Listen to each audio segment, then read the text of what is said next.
Hey, welcome back. I forgot. Um, I went to see my first movie since the pandemic. I went to see Dune. Um, so I'll talk about that and the whole experience. That's the first time, other than going to church and going to McDonald's, that's the first time I did something. I went to this place in Syracuse called Destiny Regal Theater, and it's in this mall, and it's in the biggest mall I've ever seen in my life. It was huge. We don't have too many big malls in New Jersey. We have the Short Hills Mall, but it's not really that big. This mall was like 5 times bigger than the Short Hills Mall. It was insane. There was 4 floors, and I walked from one end to the other, and it took me about 10 minutes. So, because I got lost in this place, and there weren't any maps anywhere. I had to Google a map on my phone, and it didn't really help that much. It's not like I'm gonna ask somebody like, "Hey, where's the movie theater?" The movie theater was inside the mall somewhere, and I couldn't find it. That's how big the place was. Is like the movie theater was hidden, and it was like a big theater. There was like 10. It was like an AMC, like a normal movie theater. And I walked down and back 10 minutes, didn't see anything. Then I went up a flight and I walked down, and then I saw it on the 3rd floor. I was like, oh, that's it up there. So then I got there, like just in time.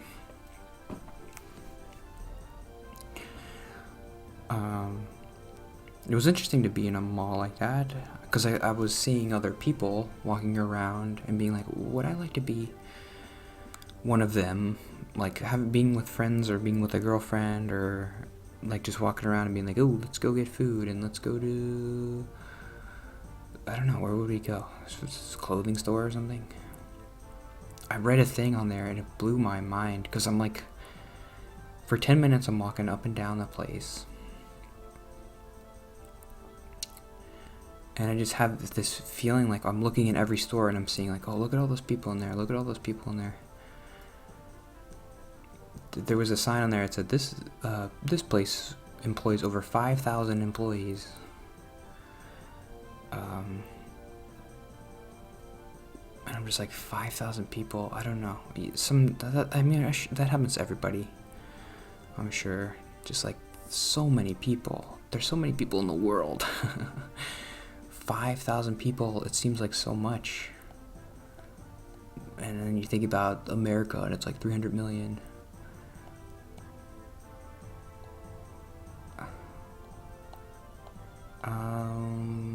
Did I miss a companion in that last level?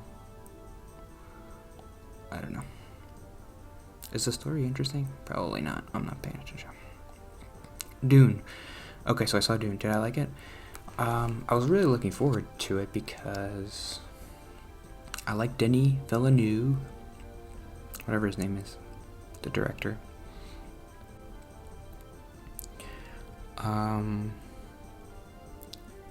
And I've heard about Dune, and I think I was gonna read it actually, but then I was like, well, I'll watch the movie first, because I want to see what Denis does with it, and I'll probably read the book later, because I've heard it's like one of the best sci-fi books ever made. So I'm like, okay, and Denis gonna do it. It's gonna be cool. I didn't super love it. I thought it was fine. Obviously, so much of it depends on the writer, and I don't know who wrote the movie. But to me, there was no. The coolest part of the movie, and I'm guessing the books or whatever, is like this world that they created, kind of like Game of Thrones. Like, that was the coolest part for me, learning about, oh, this guy created this world with all these houses, and so cool. And all the interactions that they have. So that was it reminded me of Game of Thrones. Like when I really got into Game of Thrones was like when I was learning about all the houses and like, oh, this house doesn't like this house, and I liked all that stuff. So Dune is kind of like that, where each house, I guess, lives on a planet in this galaxy. I guess it's like in the distant future. And House Atreus, they're the main characters, and they live on a planet. And then there's the bad guy house whatever, Heracus or something. And so the movie is about, there's this planet with this chemical called spice on it. Is the planet called Dune? I don't know. No, it's not called Dune. What's Dune? Is it just because of the sand dunes?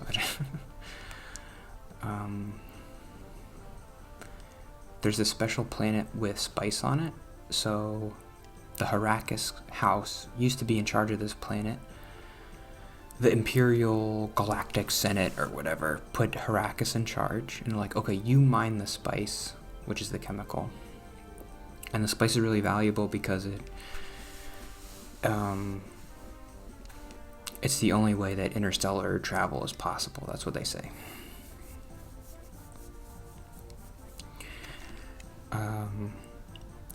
But the kind of conflict in the movie is that on this spice planet, there's like an indigenous group of people who are kind of native and kind of less technological or whatever.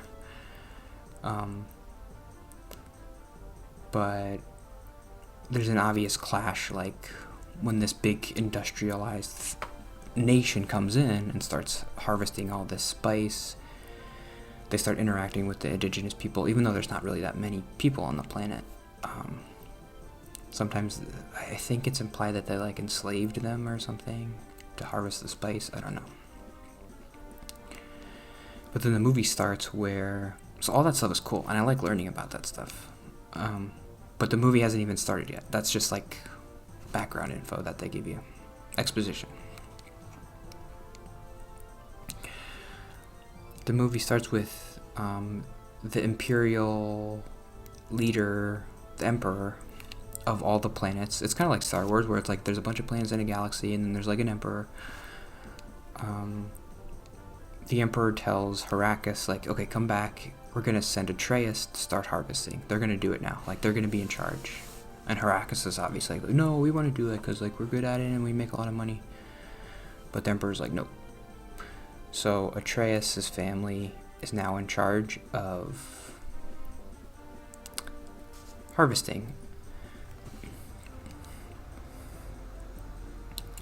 So why didn't I like it? There's not much character. I'm gonna look up a word because I've heard it a lot. Is it pathos?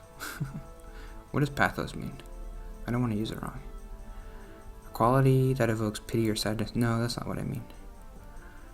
Is it pathos? Ethos? What does ethos mean? I don't know. I'm trying to think of a word where, like, there's just not much character or, like, soul to it. To the characters, they're not very fleshed out to me.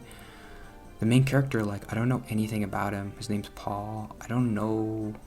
There's a little bit in the beginning where he talks to his dad that I liked, where he's like, his dad's like, oh, I used to be like you and I didn't want to be a leader. And, like, that's good stuff. But that's it. That's, like, all of his character and all of his motivation is in, like, a one-sentence conversation. Like, I want more talking. I want to learn more about the characters. It's hard because there's so much exposition that they have to do about the world and all these houses and stuff. And then freaking Denny, I don't know if I really liked, I don't know, it's good, but so many, like, long establishing shots and, like, slow motion shots of, like, oh, this is really important, and he does a good job because everything does feel important. But it also just takes up so much time. Like, you'll have a slow motion shot of a guy picking up a sword and being like, and like really intense on his face, and it takes like 2 minutes of the movie on that one shot, and it's like, it's fine, but I don't get much out of that. Other than just like, it's fun when you're there and you're watching because you're like, oh, this feels really intense. And really important. But then afterwards you're like, well, what even happened? I didn't learn anything about the characters. I don't know anything about them. It just feels a little bit soulless to me.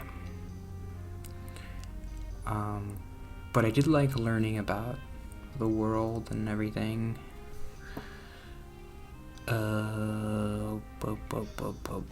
So,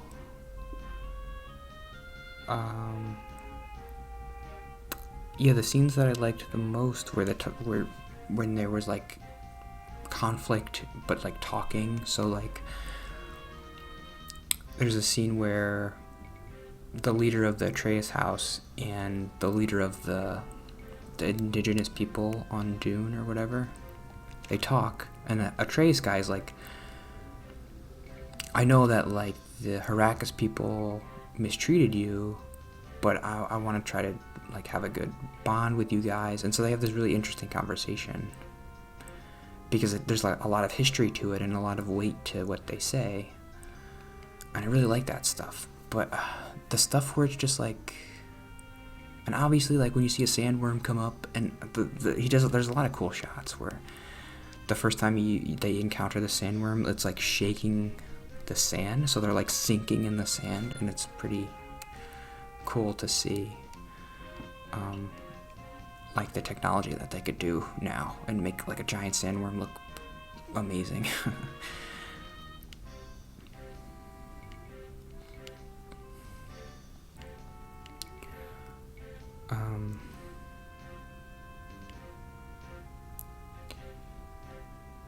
But yeah, I just wish there was more meat to it. There's not much meat to it. But I liked it, and I'm hoping that the second one kind of gets meatier. They're going to make a second one. I don't know if they're going to do 3, maybe just 2, but I'm excited for the second one. I'll go see it. But I have no reason to see the first one again. I got as much out of it as I could. There's no, like, I don't know. I feel like there's no reason to go back and watch it again.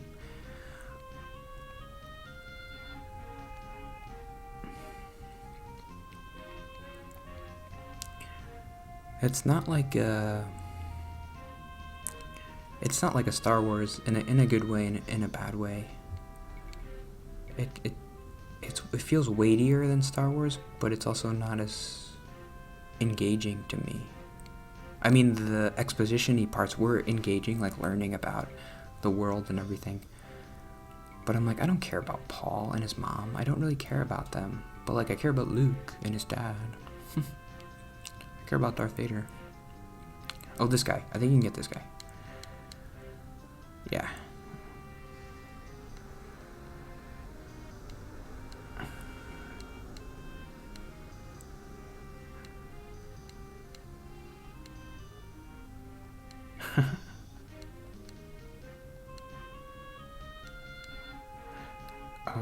That's kind of it for today. So I talked about Dooney Dunes.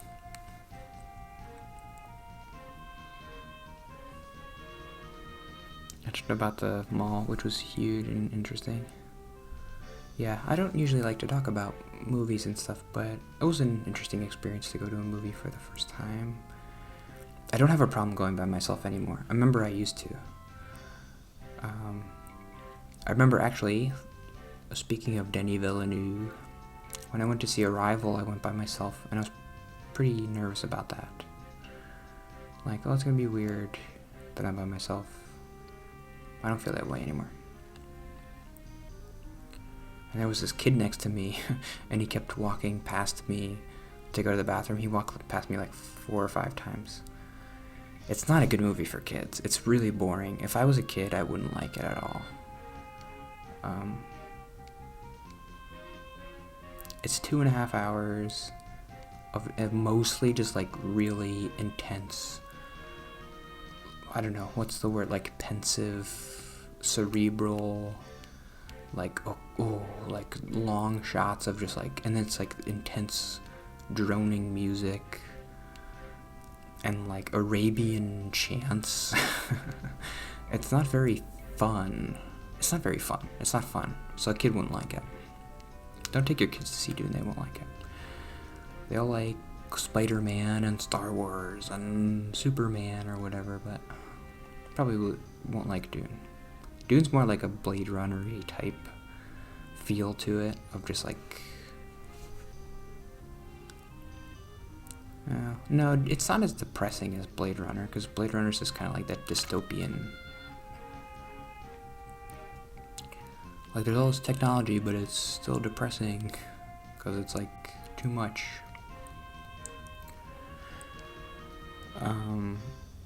But yeah, I liked Dune. I liked it, but I wouldn't see it again, and it's not very memorable to me, so...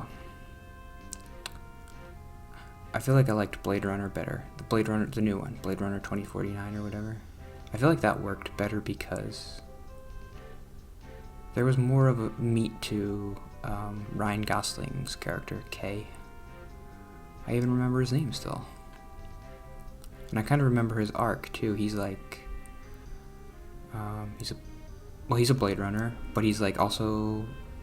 what are they called? Androids or whatever. Replicant. So he's a replicant that hunts other replicants and kills them that are bad or whatever.